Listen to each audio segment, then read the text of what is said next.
We're going to talk to Jerome Corsi in the next couple of segments. We're going to talk to him about his story on the Fannie and Freddie disaster, the fact that Obama used this to fund his Obamacare.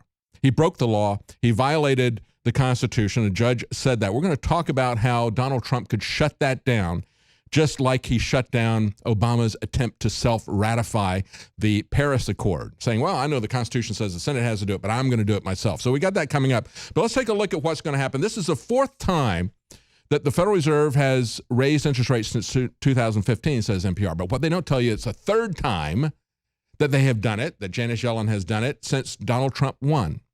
She did it in December, she did it in March, and now it's June, and she's doing it again. She's doing it every quarter, a quarter of a point every quarter. And she did this despite declining inflation. As CNBC points out, the central bank now believes inflation will fall well short of its 2% target this year. The post-meeting statement said inflation has declined recently, even as household spending has picked up in recent months. So they're not concerned about inflation. Why would they be doing this? Take a look at this chart, the history of Fed leaders and interest rates. Pull that chart up and let's take a look at this. And you can see what Alan Greenspan did. It was a rope-a-dope. Part of the disaster with the mortgage crisis was the fact that he took down interest rates fairly rapidly, held them at zero, and then he pulled them up a quarter point at a time. Every quarter, he would raise them a quarter of a point until he burst the bubble that he had created. So how is this going to affect you?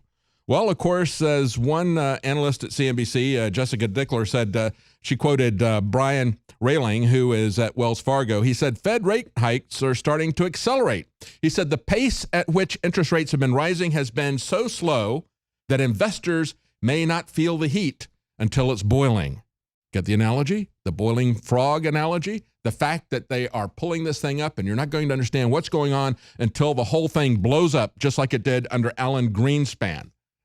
But of course, you're going to feel it immediately in things that are variable like credit cards. You're going to feel it in the credit crunch that's going to affect your home's value when you try to sell it, because even if somebody's getting a fixed mortgage, it's going to do that. But then they're also saying they're going to unwind their gigantic balance sheet. They've got $4.5 trillion that they've used to prop up this economy and the stock market and the housing market. They're going to pull out those because they want to bring down Trump's ace in the hole, the economic recovery. Stay with us. We'll be right back with Jerome Corsi.